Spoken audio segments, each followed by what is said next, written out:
Recording.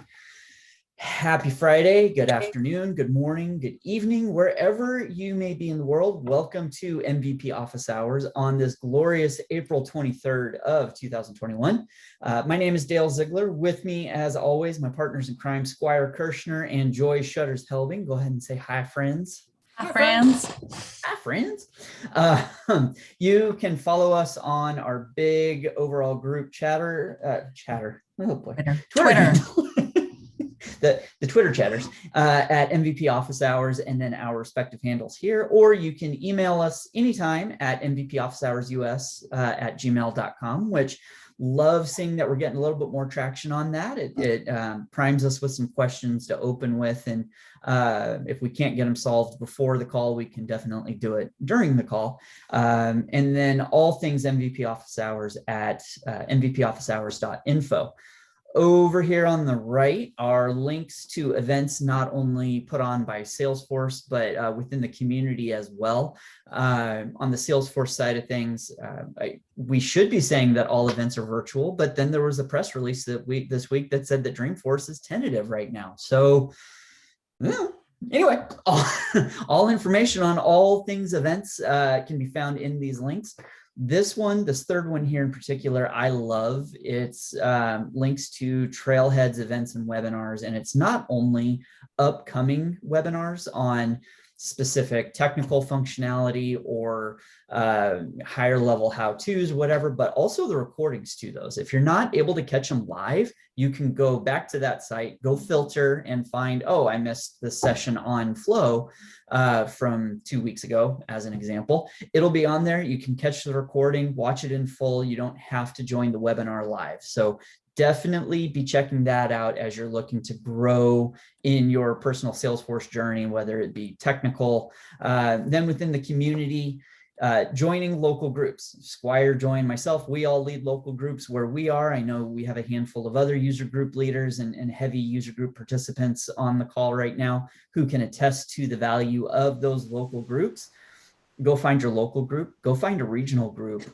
Yesterday, we had our Kansas City user group meeting, and I had one attendee from not only Canada, but another one in the Netherlands. So we're all on Zoom fatigue, and we don't want to be, but at the same time, it's been beautiful to see how close it's made so many more of us in this ecosystem that you can pop onto a meeting anywhere around the world and learn something because you want to. So definitely check these out.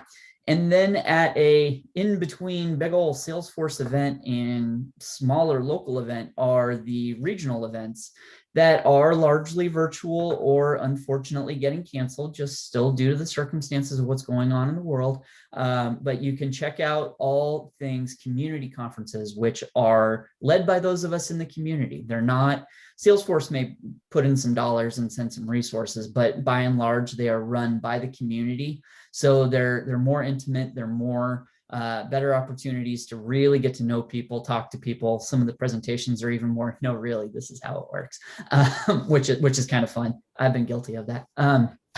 So check those out here. Moving on, MVP Office Hours as a whole is not just us in the United States. There is all that we normally run on the first and third Friday of the month. And yes, this is the fourth Friday of the month. We'll get to that in a minute.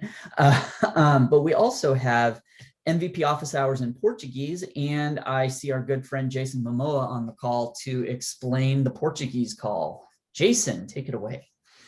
Thank you. Yes, Carlos couldn't make it, so Jason Momoa was right here.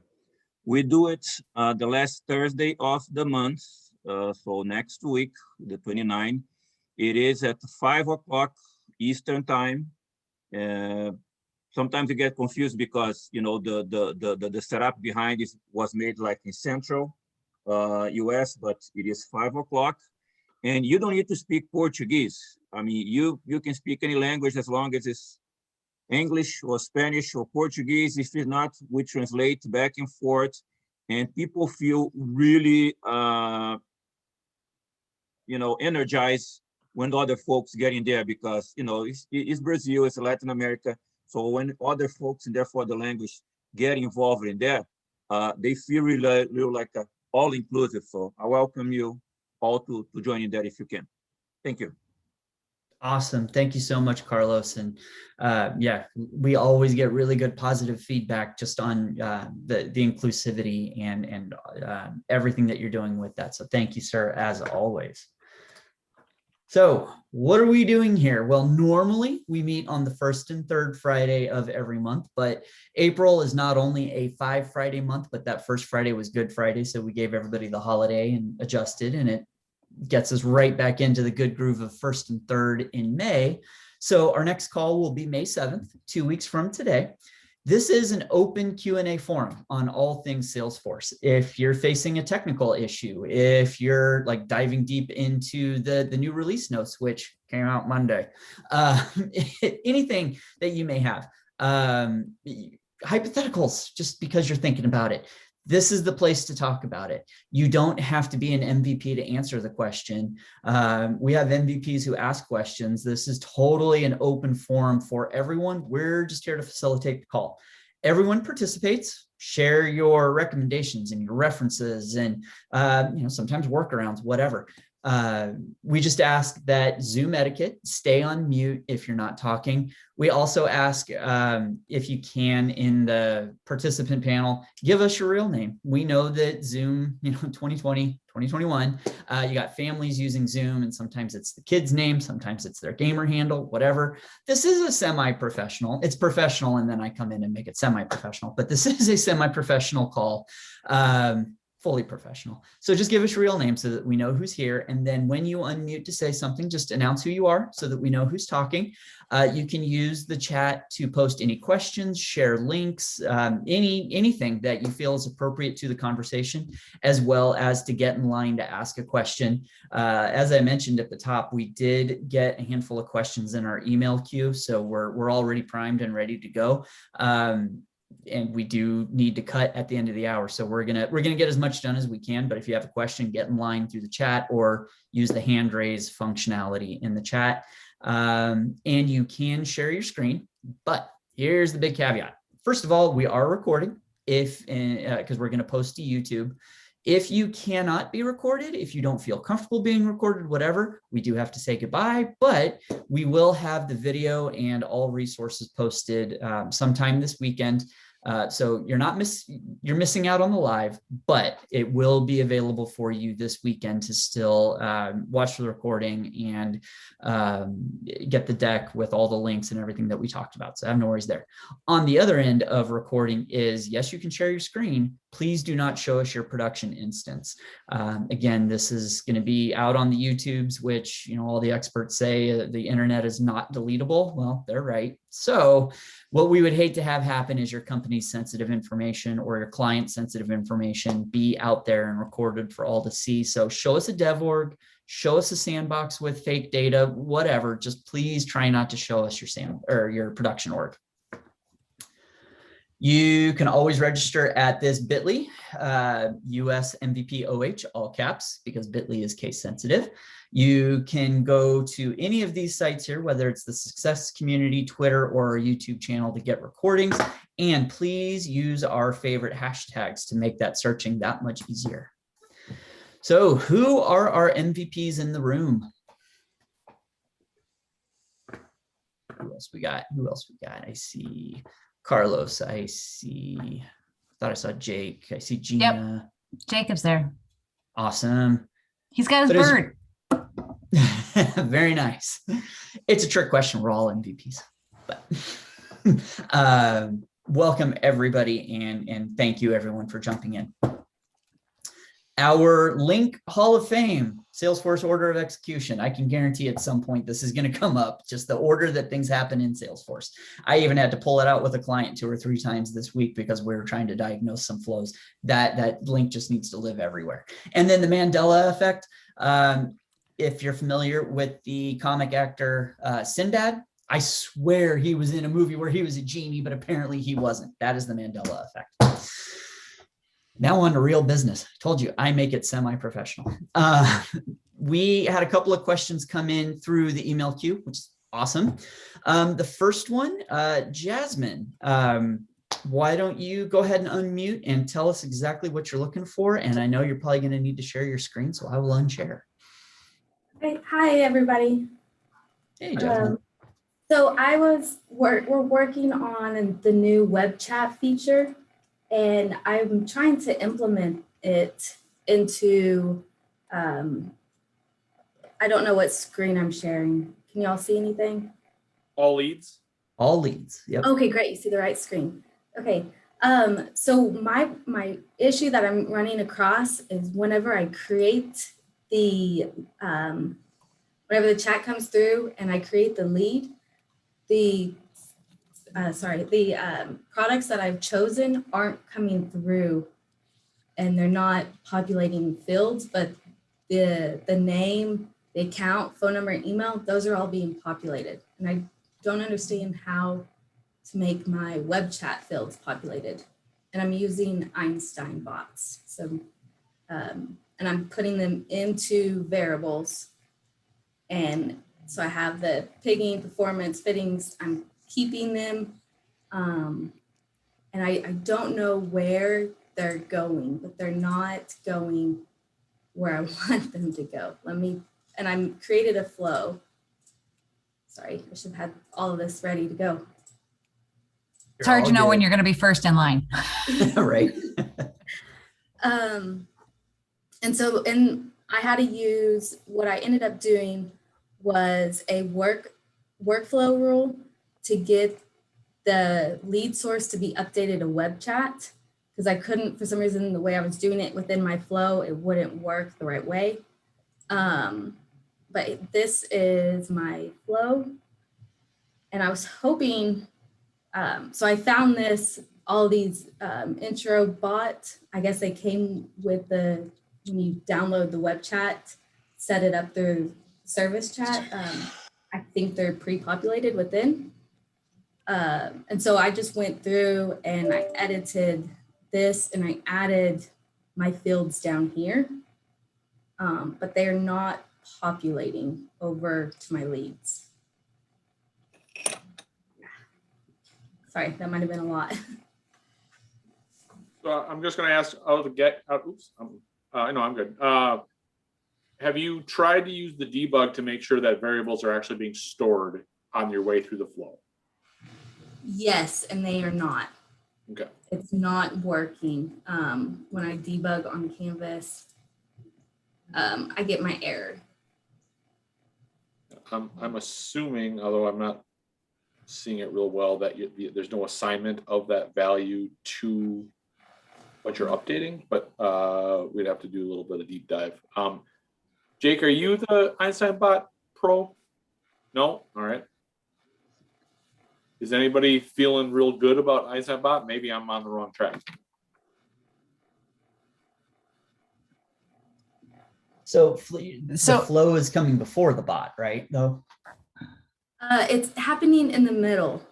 So where is my bot? There you are. Okay, so right here, when we are transferring it to an agent, I am running my flow. Where are you, flow? Here it is. I'm running my flow as soon as I transfer it. Okay. But actually, maybe I'm solving my own question. If I move the information I'm receiving, so I'm asking all the information within this same transfer to agent. If I move the flow to a section that happens right after that, would it work to include? Are you able to add your variables to that section right there for your action? Because it looks like you're assigning variables from your chat session to your variables that are potentially in your flow. Are you able to assign more in that area? No, I'm not able to. There's like no plus sign to add more, which I was hoping there would be, even after I went through and I added them in here. Are all of your flow variables input ready? I believe so. Let's see. I might be wrong. I'm definitely wrong a lot.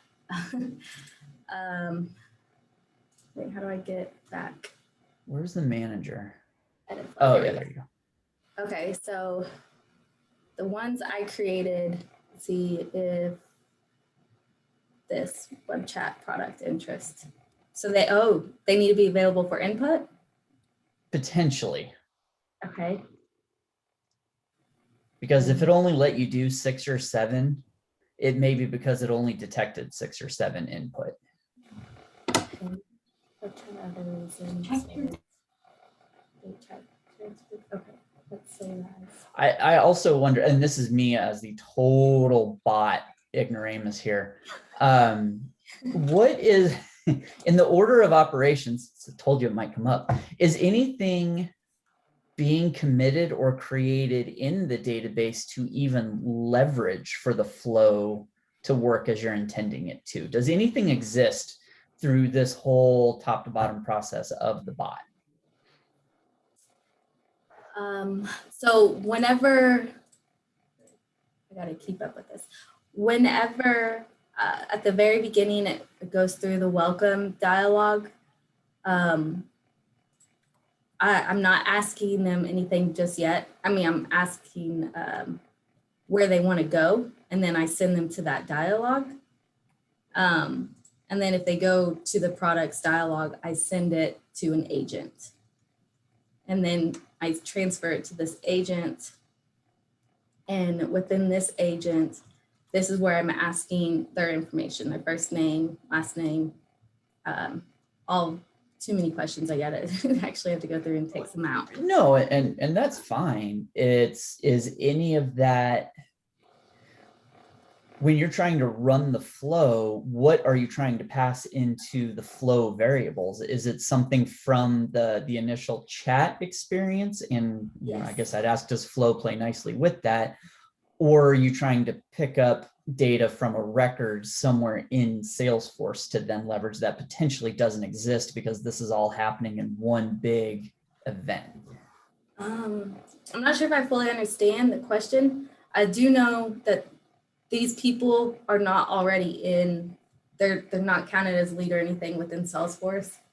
I am collecting all their information, and so this might be the issue. I'm collecting all their information in the same dialogue that I'm also saying, hey, run this flow, but I had it at the end. Okay, so that last underscore name string, where is that up above? That is the first question of what is your first name? Okay, so theoretically, what we're saying here is that this bot process should be able to take in the chat experience information. It doesn't necessarily have to be somewhere on a Salesforce record yet in order for the flow to do its thing. Right. And so it's taking all the names and it's taking it successfully and it's putting it into my lead. My only issue is it's not taking what it selects at the beginning of, it's not saying the products that it selects, and then it's not telling me the very specific products. Okay, I got you. Filling those in.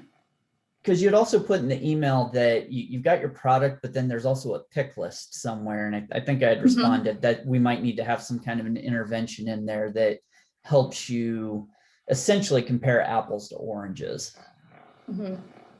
So this, I was thinking that this would be a pick list itself, since it's kind of a question asking 3 things. And so my pick list within the lead is the same, set up the exact same.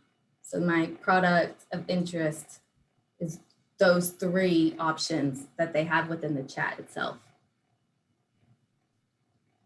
And so what's the order of what's happening? In the chat, how are they indicating the product that they need? That is the very first section of it. And is that in a pick list, or where does it come from? Yes, that's the pick list that they talk. Sometimes it doesn't go. That's the very first pick list. That's saying, what are you interested in? Are you interested in products? So it's this one, or service, or other. Okay. So actually, I do not have a pick list for that very first section. Maybe I need to add that. I'll create that and see if that works. Yeah, that might be. part of it. I thought when you said product, I thought you were like using the product object and product data and then trying to get it to match with the pick list. So if you're going pick list to pick list, that is definitely easier, provided that everything is character for character the same. Yeah, because this is a free text, and same with what they provide me as well. It's it's a custom. I don't know why that's not going to go. It's a free flow build. I'm sorry, I'm all over the place today. It's a dialogue. I want to catch they're just going to write in an answer, and I doesn't go to the next one until they type something in. Gotcha. Okay. There you go. And so then, like this, yeah. Oh, I blocked myself a while back. Testing that feature. I have to figure out how to unblock myself later. But it's okay. Yes. So that feature works great. Block yourself, block people. So then where in all of this are you trying to tell the product selected from the chat to go update the pick list on the lead? Is that in the flow or is that still here in the bot? It's in the flow because I don't know how it would do it within the bot, because I am collecting it and I am putting it in as a, I gotta get rid of these. I am putting it in as a variable within this, but it's not transferring over. Like if I go here, I can see within my transcript that I do have, and I do everything. And other fields on the lead are getting populated the way that you want them to? Yes. Okay. Yes. So I see my transcript, I have everything, but I don't, it's just not populating on the lead. Okay, so can you show us the flow real quick again then? Yes. What's that first node, the get records? So I haven't touched this. This is standard that came with Salesforce with it. Okay, so we got email, first name, last name, only the first record. Okay. Then ID goes to lead ID. Makes sense. Okay, cancel. And then it's asking this question, although I really don't care. No matter what, I want to have a lead created, even if there's already one in here. But this is where it's erroring out, isn't it? It errored right here. Well, so it presented you with a form that you left blank. So that says, yeah, the lead doesn't exist the way you debugged it. And then it's saying that I'm missing the required fields, even though I'm already getting those in. Well, but you didn't give it any context of a record to debug from or any kind of information. Oh, okay. So just put stuff in those fields and let's see what happens. Perfect. Okay. That's what all my test data looks like. Okay, so it does go. Okay, so it got you further, which is fine. So at least we know that that was part of the problem. So click on the update lead on the left. If the lead already exists, what are you trying to update there? This is where I want to update the lead source to web chat. And then these three fields that are the most important I need. Okay. But honestly, I do not, no matter what, I want a lead created. So So you actually don't want this to be a choice at all? No, I don't want this left side. So the decision needs to come out, and is it, I mean, I'm not speaking from experience, but just logically, there is no decision to be made because you want to create a new lead no matter what. Right. And this is just this, yeah. But then in the create, but so on the right and before, yeah. So on the right, create records, create lead. Are you, This is did you what put I in? technically want. Okay. I'll move those guys out of the way. That's what I want. I want to create the lead no matter what. I want to update the transcript with the lead, which it does this. And then I wanted to update the lead location, since within this transcript, it's saying, hey, that person is, you can see where they are. They're Right, in so- Houston. So you can see right where I'm at. And I kind of wanted to put that on our lead because that's great news. Yeah, absolutely. But in the flow, though, when you create that lead, did you map all the fields to pass in that product value? I thought I did, but there's Yeah, a I think chance that's I think if you go back to that where you set up your bot to the flow, that's where you're doing your mapping, and I think that's where the Okay. issue is coming to play here. This may sound really stupid, but when you go to call your flow and your bot there, can you remove your flow and then re-add it in? I'm wondering if it's like caching your old variables. You just need to get a new refresh of the current ones. Because Well, and did you? did you just Go ahead. save your last flow or activate it? Right, that was the other piece, was Yeah. we saw her check the box to make them input, but had it been saved? Yeah. Yeah. great, activate that. Okay. And then let me just go all the way back to all my Einstein bots. Oh dear. You're doing great. It's hard to explain it all in a nutshell and then work with like 10 or 20 people watching you. You're doing great.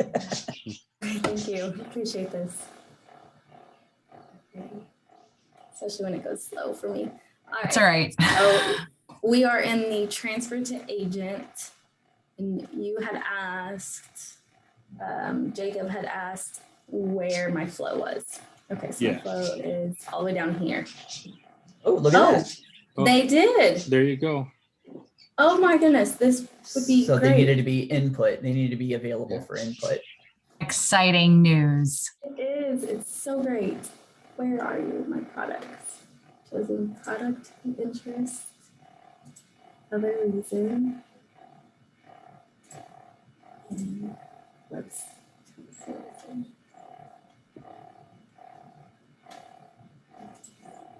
Okay. See if it works. Because I've been like banging my head against the desk for a while on this. It's always a checkbox. While you're running through and testing this, so quick story about that. There's either this week or last week. So with Lightning cases, for example, if you put in the contact, it's then supposed to automatically apply the account of the contact on the case. And we're like going across sandboxes with the client. We're like, why is this not working in this one? Why is this not working? Because it turns out that runs as a running user. And in the one sandbox where it wasn't working, the profile didn't have the ability to update the case account record. One checkbox. Wow. Always one.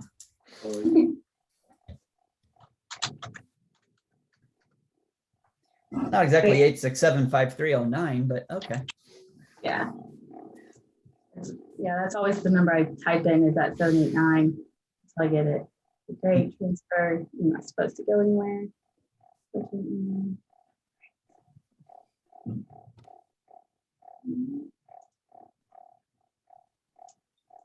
There. Survey says. See if I see Jacob. Do you? Oh, they're not there. Well, I mean, we've been able to assign it, so that's the right start. Yeah. Now you're back to the debugging to see, well, if it's assigning, but maybe you're not updating the record correctly, or maybe all those quick changes you made in the flow don't have all the pieces in place. I think you might want to go back to that and like, at least you know you can assign the values. Yes. Now it might be redoing the rest of the flow. Okay, great. I will work on this. Thank y'all so much. Make sure you update us in the success community, in the Trailblazer community, in where you know. Just let us know how this turns out. I will. Thank y'all. Absolutely. I'll stop sharing. Awesome. So All right. I posted it in the chat, but I just want to make sure we don't lose track of it. We have a pretty good queue, and I'm certain we're not going to get to everybody. If we don't, please do the same. Post in success. If we can't answer it between now and the next call, we'll make sure we include you on the next agenda. So, but Bree is up next in the queue, I believe. Is Bree still here? I see her. She's not talking though. Now she is. I just, have been doing this for a year and still can't figure out how to unmute myself like a 70-year-old. It's fine.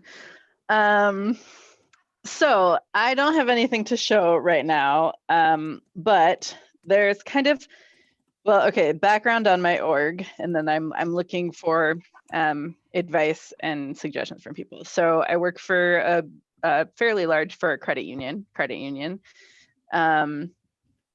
and we have currently a partner product that shall remain unnamed, but is very terrible.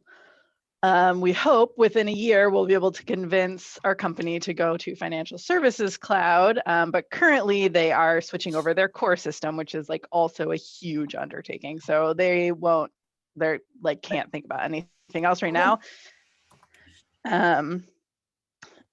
So we're kind of, but we still have all these goals to like build and improve on the system. The last admin, this other woman and I came in a couple months ago. The last admin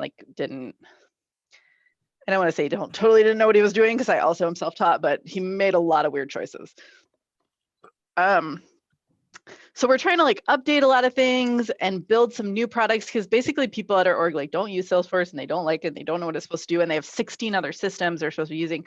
So we're like really trying to make these improvements, but also trying to do all of this with a mind towards like potentially if we're actually on Financial Force at some point, what is it going to look like in that? Because we have a lot of custom objects because of the partner product, and a lot of things where they're like not using the standard functionality and they should be. But anyways, all of that to say, so two of my goals this year, one is to build a prototype for service cases, which I will just use case management for. Perfect, done. But the other is hoping to build an internal ticketing system as well. And because currently we're using another terrible product for that is just the bane of my existence. And I built one at my last job, and I built it on cases and I loved it. And it was, I just customized what I wanted, built it for projects. But in this case, there's a lot more people using it. Like our IT team is like, I don't even know who's on it. There's like 16 mini teams on the IT team. And so my concern is that, well, there's two concerns. One, I think using cases for internal and external can get a little confusing with like managing record types and assignments and stuff. Joy is not convinced. But the other thing is licensing. I think they will not want to pay for everyone on the IT team to have a full license so that they can use cases.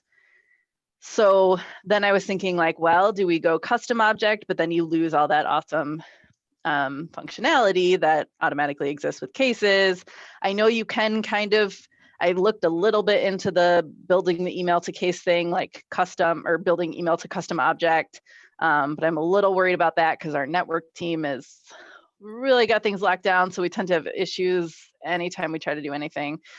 So yeah, just looking for suggestions. That's a lot of background, but what people would suggest given those parameters. I think Joy and I might have a pro-con fight here on our hands. There's a lot of things to balance here, and the licensing being probably your biggest like gate to overcome. If the folks that are submitting internal cases are never going to be licensed, right? If you have a batch of people that are never going to be licensed, I'm probably going to agree with Dale on this. But if all of your internal users are licensed,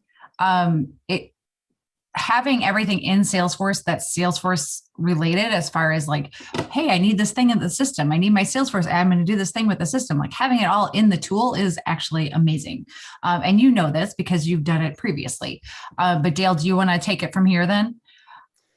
Yeah. So, I mean, I 100% agree with everything Joy just said. I think some of it comes down to numbers, to be perfectly honest. How many users, how many cases, and any kind of data sensitivity, especially you said you're in a large credit union. So there's obviously an overwhelming layer of some customer PII, PFI, all that kind of stuff that you definitely need to be mindful of. My first question is from a numbers standpoint, just thinking about any kind of automation or querying or anything like that. How many cases are you dealing with just from support? Let's start with support, like pure external support. Yeah, that is a good question. I will need to do some research on that because honestly, I'm still like pulling reports even in our current thing. Like I see what's in my queue and that's it. So I'll have to look into that a little bit. Most of the people who are submitting things are already using Salesforce. That said, not everyone at the company is licensed on it by far, and none of the IT people are or would be otherwise. Because this is like any IT, like someone calls a help desk because their computer won't start. This is, so eventually, right now we would probably pilot a smaller group, but so I'll do some research on, numbers. Because the larger the sums of data, or if you're able to kind of model it out, at some point you could potentially break any kind of flow or automation or reporting or anything that you're going to want to do, just simply because cases are going to continue to grow and grow and grow. And what you don't want to do is also then try to overtax an object that is going to naturally run into limits. So it's a consideration. Cases absolutely comes with a ton of great out of the box stuff that,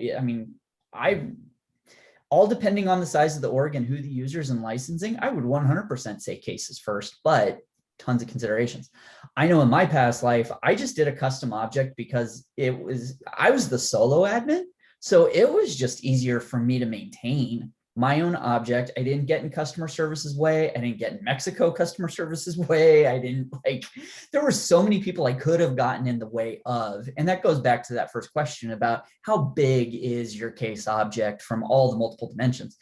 When you also think about licensing, and I'll defer to everybody else to check me on this one, a custom object potentially does come into the realm of, if you went with platform licensed users, which are considerably cheaper, you could potentially build the 10 object app, if that's still a thing, or potentially surface it in a community without having to necessarily pay community prices. Like you get some more accessibility and feasibility options with that custom object, especially if licensing is a concern. And then it just comes down to build the object and build the process out however fits your needs for that ticketing system, from an intake, from a triage, from a review. Again, as a solo admin, I ran a steering committee where I told all my power users and team leads to get in and say, hey, y'all prioritize this for me. I'm not making any of you mad. You make you mad. And then the actual work and completion. And so where's going to be the easiest to manage all of that with all those factors? Yeah, I could just give you a heads up too, is we just did this 3 months ago. We have customer support. We have our DevOps team in cases and a few other people, but we built out internal IT case record type. And a lot of our users are not Salesforce licensed. So we use a product from Internet Creations called Email to Case. We communicate with them via Case Premium. They have a bunch of support products and they're not that expensive. So we've just built a Google site where, again, they're internal users, so they have access to our internal Google site, and it's a web page, it's a web form. They submit a case and it routes to the IT team. And we have workflows based on what type of issue they're having. Is it Salesforce? It comes to me. Is it, my Mac doesn't work? It goes to the IT team. And it's really been successful. And then we communicate just via case comments with those users because they're not licensed. But again, you have all the other, the record usage. We use our own archiver product. So we archive closed cases if they're older than 2 years off the platform. So we don't really have an issue with records. But yeah. And we also have a global action internal inside of Salesforce, so they could submit a case as well for those users that are internal.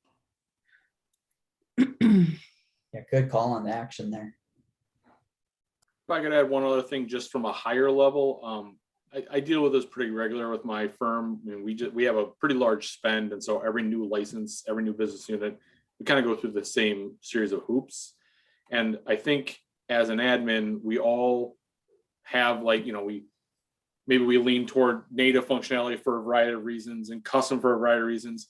I think what I would suggest is erase cost from your mind for just a moment and focus on what are the intents and the outcomes. Do a SIPOC. Take a step back and say, okay, here's how this starts, and here's what we're trying to get out of it.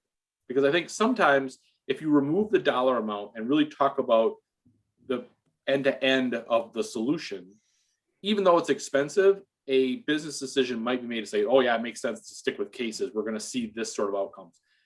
And then the other side of that also then, like that same SIPOC, then pivot it to say, okay, so now if we stick with cases and here's why we're doing it, here's the long-term cost of both, return on investment and time. And here's the long-term cost if we build it from scratch.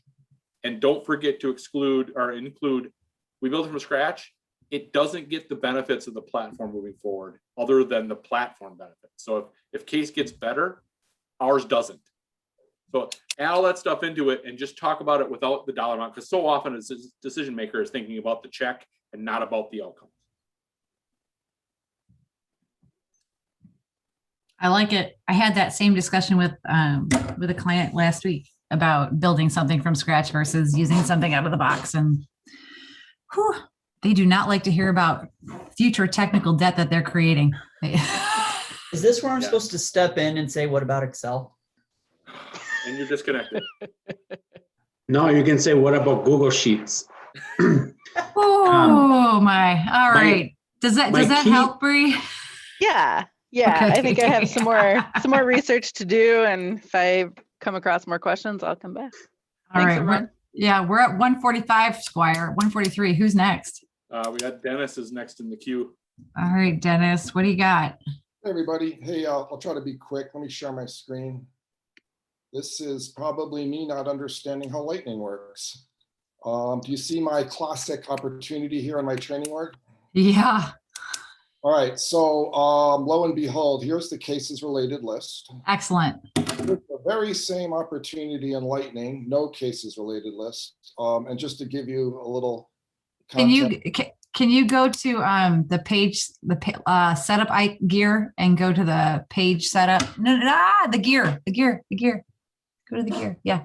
And go to edit page. Okay.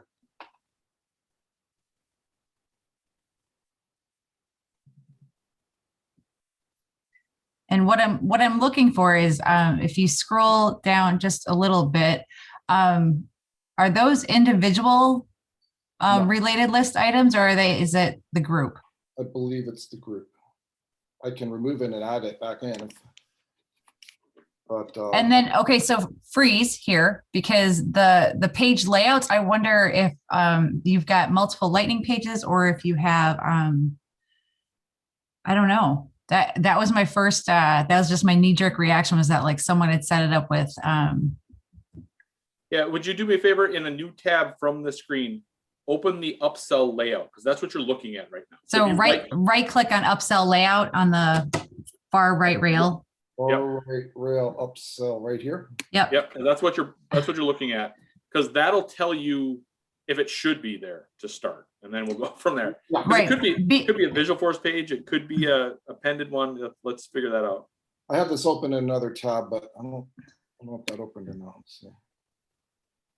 Okay, there it is. It did. It popped up. Just fighting with you. It's tricky. I got too much stuff open. I see where you're going with this. I think is the case related object on the layout. Yep.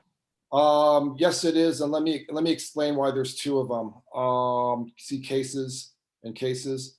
Yep. So that could be something right there. Well, let me explain. I went down a rabbit hole since, and thanks for exchanging emails with me last week, Dale, on this. So I went down this rabbit hole where I saw some articles. Somebody had solved this problem by adding a case, a new field to the case object, looking up the opportunity, and that is where that second case object. But it's not, of course, it's not dragged on. Sorry, it's not dragged on to the. It's still on the not on the layout. It's still up in the palette up here. So, at any rate. So I could probably should have deleted that for today's purposes, but I'm still stuck with this dilemma. Why the heck do all my related lists show in Lightning except for cases? That's the one object in Lightning when I go to this opportunity in Lightning that doesn't show. Yeah. And it's just, I don't know why I'm missing some basic concept here, I think. That is a phenomenal question. Can I ask, how recently did you make this change? And that seems dumb, but if it was in the last like 5 minutes, Yeah, no, I did. have you logged out and logged in and all that nonsense? You mean created that new field on case object, looking up the opportunity? Yeah. Yeah, that was after my initial email contact. Okay. Email, and yeah, I could delete it right now. We'll see. Do you have the, okay, let's see. I'm stumped.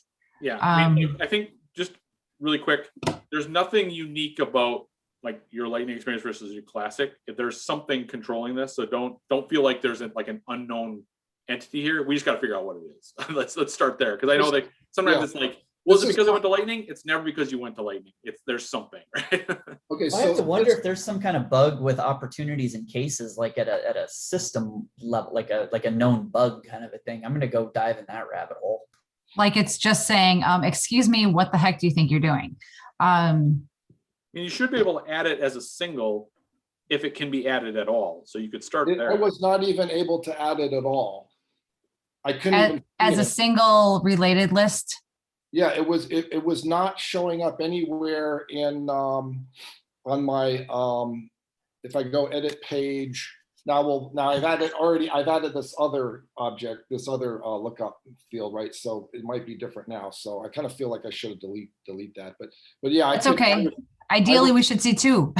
Yeah. I was so even if I mean, I can remove this related list and add it back in. No, just I found a knowledge article. Oh, what'd you find? I found a thing. Speak. Put it in the chat. Hey. Case related list and opportunities does not appear in the Lightning interface. Knowledge article number 353501. What? In an opportunity record in Lightning interface, the cases related list does not appear under related list component, though it is already added in the page layout related list and showing in Classic. This is an expected behavior in Lightning. The resolution is to add a related list single component on the opportunity Lightning record page to call out the Lightning list. And then you have to set the parent to account name. God. Because Right. it's is it because it's what's that? Like a task, what's polymorphic is a polymorphic relationship, so it doesn't have a direct relationship to opportunity, it's through account. Potentially. That's crazy. Interesting, but crazy. Awesome. We have found the thing that is preventing the nonsense. Right. And so we were on the right track to give you a single related list. So yeah, I can mess with this on my own. I want to let excellent. Walk, so I love it. But I mean, now you know why I love Lightning. Okay, I'm done. All right, you get that. All right, who's up next, Squire? We got 11 minutes. Let's see here. I think we are Marty, if she's here. Although we're not sure. She sent us a picture and that's all we got.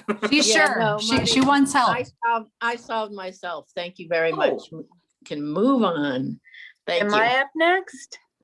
Ernesto, did you get me? Ernesto, you're all set? I'll pass. Unless you guys want to send me some questions. I put a link in the chat. Yeah. So review that article and then see what you can come up with. That's the usual Salesforce. It's great. But they don't tell you how. So anyways. You got to pay for premium support. Yes. I actually have that. It's kind of useless. But anyway. All right, very honest today. Joy, did you put that directly to Ernesto? Because I don't see it in the chat. No, it's at the beginning. It was while Dale was going through the intro. It was really early. The survey. Got it. Thank you. Yeah. Thanks, guys. And so Joanne, right? Yeah. And Joanne said she had to leave. I don't know if she did. She posted in the success. Joanne, are you still on? I think she's gone. All right. So we're all going to swarm to that after we're done with the call. Did you guys miss me or go over me? I thought I was after Dennis. I was just about to say Sarah Hope. I bet you Sarah Hope's after Marcel, actually. Oh, okay. And Kanchan K? So let's see. So it's Joanne, then Kanchan, if you're on. Hi, I'm here. All right. Tell us your Hi, story. how are you? Good. So yeah, I actually had a question. I have a use case where I have to transfer or actually copy the field of an external object to one on the contact object, and I created an indirect lookup relationship between the two, and I was able to copy the value of the field over, but when I look back onto the external object, the field value is empty. So I'm looking for some sort of workaround that, could help retain the value in both.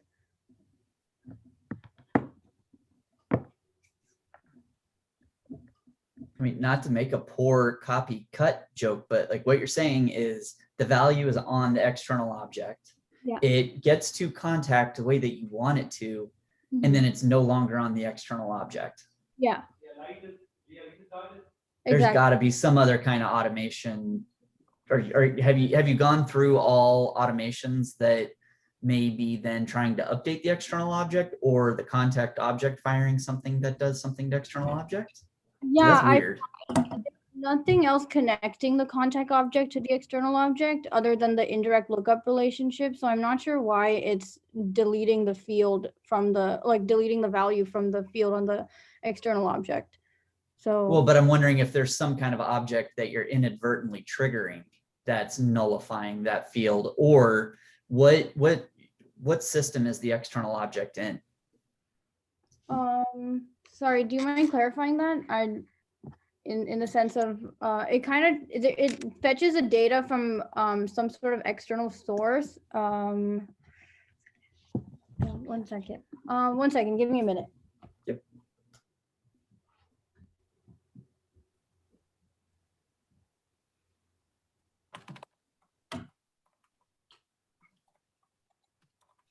Yeah, let me just refresh my instance here so I'm able to give you guys the proper clarification. Okay.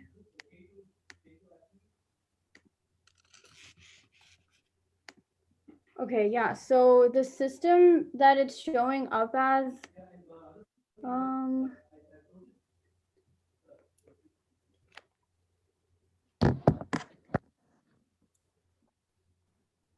not able to access it here. It's not showing up. I have to wonder if something potentially in that system is triggering a nullify, because that simply going from A to B should have no impact on A. Exactly, and I'm not sure if it's because I'm working in a sandbox org right now, if that's making any sort of difference on, the way it's copying over, but I'm not exactly sure how to resolve this problem. So can I ask, you may have already said it, but the connection, you're just using Salesforce Connect to connect to the external? Or do you have some sort of web service that's writing back? How are they connected? Just Salesforce Connect. Okay. So the only time I've seen this pop up, and it's not usually Sandbox, but if your mapping is off, so I'll hypothetically say, field A is mapped to external field A, but you're looking at field B, and so you're actually writing a null back, even though you think you're doing one, you're doing the other. Can you verify the mapping of field to field? Yeah, so I mapped it from the external field. I mapped it to the unique ID that was created on contact, and that's how it's being mapped. So so that's just your external. That's your external reference, but there's still a field to field mapping as far as, like, if you're writing back, there's if you've got custom fields that are in the contact, you have to link the two, otherwise it doesn't know what it's actually connected to, right? Yeah. This is a custom field in Salesforce, not one of the external fields. Yeah, it's a custom field in Salesforce. So, and again, I'm riffing here. I'm trying to picture that screen. So when you set up that external connect, you read the table and you say, these are the columns that I care about, right? But there's no direct mapping of a Salesforce value to the external value unless you set that up. So it makes me think that you're seeing the Salesforce field A, but the external data field B, and they're not actually the same field in the data flow. But Um, I have to see it to know that for sure. Yeah, so I'm looking at it right now and I am getting like the same data that was on field A in the external object. It's showing up in the field that I want it to show up to in the contact object. Okay. But it's also like removing the data from the external object field as well. So it's kind of just like transferring it over instead of just copying it over or maybe moving it over. I'm not entirely sure why it's doing that because it should just be indirect lookup. It should just link those two together. Yeah. Is this something you can share or no? I can't share. I'm sorry, I don't have permission to share it. That's okay. Understood. Boy, this is gonna be hard to solve without seeing it though. Yeah. Well, So- you know, maybe what you can do is you can share redacted screenshot in the community and we can take a whack at it. Because otherwise, I think Squire, you're just itching to get your eyeballs on it. And if we could get our eyeballs on it without actually seeing what the values are that are private that you can't share, we can help with that. Okay. Okay. Well, All right. So what screenshot exactly would you like me to show? Just the in like the table form or what exactly? Yeah, I mean, I think without being able to actually poke at it, I would start with a screenshot of a sample record, even if you just wanted to like make a bogus record in the source table and just say, this is what I'm linking and here's what it looks like in Salesforce and here's the external connection. That might be enough to be able to start. Okay. And one last question, then I think we're gonna have to postpone it until we can get back to you. The external connection, you've got it so that it is writing in both directions, or is it only visualization?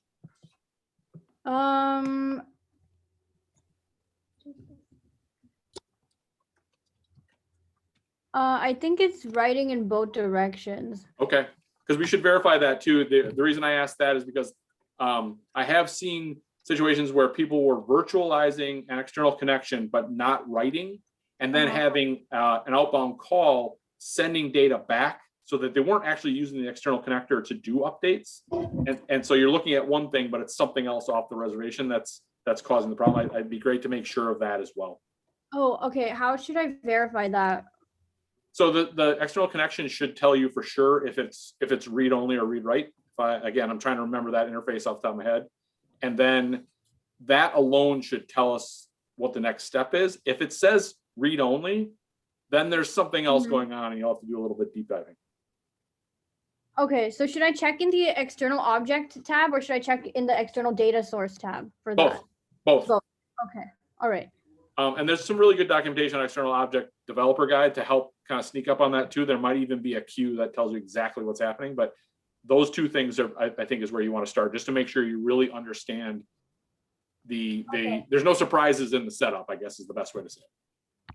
Okay, and should I also check the OData tracker? Would that have any help in that? Because it's using Salesforce Connect for this, so. Yeah, I mean, it certainly couldn't hurt to check that. If it's coming through fine, it makes you think it's not the connector itself, it's how it's configured. And something is pushing back and saying, oh, by the way, update this to null because of something. And it's just a matter of figuring out what it is.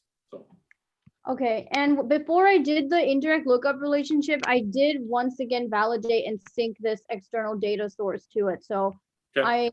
When I do that, the data goes back to the original field in the external object. So, so is that something that I should just keep doing? Because that technically solves it, but I mean, it's a workaround. I don't think you're done. I think you have to like do your due diligence on the setup and kind of cross that off the list of these aren't the problems. What's the next problem? I think you have to start there. And I really apologize that I'm just not able to visualize those screens to tell you more. Oh, no, it's all good. I'm sorry I can't share my screen. I feel like that would have been a lot easier, but I just don't have permission to share it. Yeah. It's being recorded, so. Okay, I really understand. Yeah. Sorry. But no, you're all good. Thank you so much for your help. I'll definitely be posting the screenshots and things in the success tab, so we can work on it there. Okay. Perfect. Yeah. Awesome. Thank you. And so with that, yes, we are at the top of the hour. It does look like we did have a couple of questions actually articulated out in the chat, which is awesome. That gives us a starting point. We'll try to reach out to you through email, or if you were in line and didn't give us the specific question, go ahead and either email us or post it in the success community, and we'll swarm it here this weekend and in the next couple of days. We do absolutely try to get all the questions answered. So help us, help you, help us. Yeah. Success first, please, because where there's lots of smart people in this group. It's not just the three of us reading that email queue. So success is the best place, unless you just don't feel comfortable posting it there. Right. Yeah, that's a good call. Do it in the success group first. If you need a little bit more privacy, that email queue is just me, Squire, and Joy. So just the three of us. So all right. Well, thank you, everybody. So much fun stuff. I was totally looking forward to this, and this definitely met every single expectation. So thank you for closing my week out. Awesome. Yeah, did not disappoint. Man, we got into some good corners, didn't we? Absolutely. We got into the good spots. Yeah. So thank you, everyone. Next call will be May 7th. We'll get the recording and deck and all of that shared out as soon as possible sometime this weekend. Take care. Be well. We love you all, and we will see you next time, if not sooner. Thanks, everybody. Sarah, the email's on the site, but we can follow